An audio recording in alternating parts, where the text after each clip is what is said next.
allora ancora un'altra pillola di Radio Veneto Agricoltura, siamo in linea via Skype, anche lui confinato in casa come del resto tutti noi,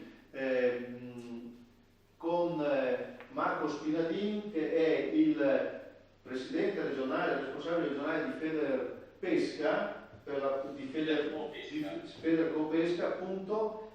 E perché ci colleghiamo con lui? Innanzitutto ci colleghiamo dove? A Chioggia?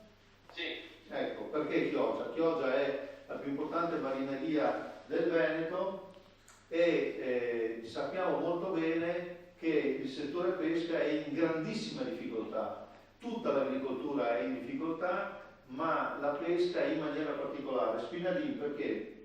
Beh, la pesca è chiusa, la pesca è ferma, è dal giorno 12 di marzo che noi non andiamo a pescare. Ecco, motivazione? Beh, allora, dopo i primi blocchi, già intorno a martedì pomeriggio, che è stato l'apice presso il mercato ittico, il pesce è rimasto in definitiva invenduto.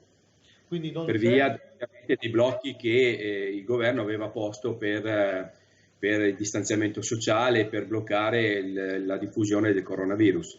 Quindi diciamo non avete clienti, dico per semplificare, perché i ristoranti sono chiusi, cioè la gente non va in pescheria. Quel martedì esattamente corrisponde a 2 giorni dopo, perché Conte emanò il decreto la domenica in videoconferenza sulle reti principali della televisione, dicendo che appunto si andava a chiudere tutto, e non solo, ma la zona del veneziano e del padovano era zona rossa, se vi ricordate. Certo. Ecco, eravamo un passo prima rispetto poi alla chiusura di altre imprese e di comparti interi. Spinadin, la domanda è semplice: che cosa chiedete voi ora?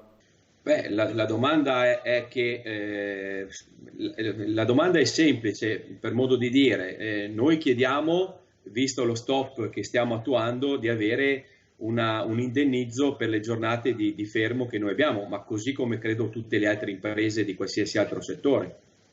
Ecco, perché poi voi, voglio dire, la pesca poi è più complessa come settore, c'è la pesca ovviamente in mare, ma ci sono anche gli allevamenti, quindi... È vero, la pesca è complessa perché già ricade su dei fermi pesca, tant'è che le prime circolari che sono uscite dal Ministero effettivamente non avevano inquadrato questa tipologia di fermo d'emergenza, un fermo dovuto, è vero, da una parte al blocco commerciale che una flotta, anzi le flotte del Veneto, a partire da Caorle fin giù a Scardovari, hanno, con il centro che lei descriveva bene in Chioggia come marineria principale, che hanno una quantità di pesce sbarcato incredibile durante la settimana.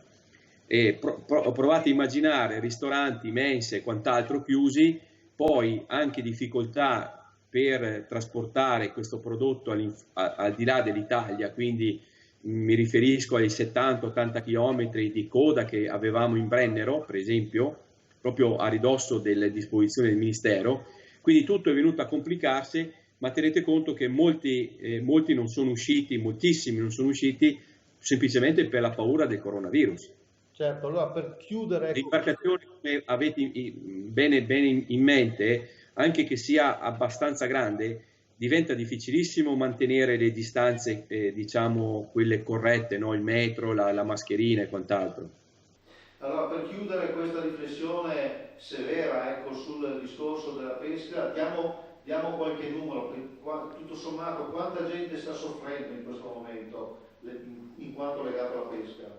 Ma a questo punto è tutto il comparto, perché voi tenete conto che quando tra martedì e mercoledì ha cominciato a fermarsi lo strascico, che è il sistema pesca probabilmente più diffuso nell'Alto Adriatico e in Veneto, si è fermata per esempio l'attività del pesce azzurro, si è fermata anche l'attività della piccola pesca artigianale costiera, perché nel momento in cui non vi è prodotto è chiaro che il mercato tende a svuotarsi in maniera automatica. Quante famiglie sono coinvolte in tutto ciò?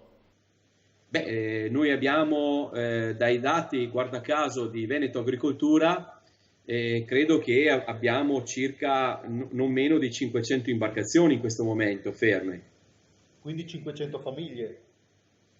È qualcosa di più, perché la media, voi dovete pensare che abbiamo barche con 6-7 persone d'equipaggio e barche con una. La media credo sia intorno alle 2 persone e mezza, 3 persone per imbarcazioni. Quindi stiamo parlando di 1500 persone, più o meno. Certo, 1500 famiglie. Ma le sto dando solo il dato dello strascico, perché poi, come citava lei, abbiamo anche l'acquacultura lagunare, l'acquacultura in mare. Anche questi stanno soffrendo moltissimo. Ricevevo proprio l'altro giorno segnalazione che in questo momento nell'area per esempio del delta del Po c'è una specie particolare, la cozza, ma è la cozza DOP, è una cozza particolare che ha un protocollo di certificazione tutto insomma particolare dell'area. È una cozza che ha delle caratteristiche anche come quantità di polpa, grandezza e altro particolari, e loro sono molto preoccupati perché sta arrivando adesso la raccolta di quel tipo di cozza e chi la mangia? Non la mangia nessuno. Quindi sono in difficoltà nella commercializzazione, nella raccolta.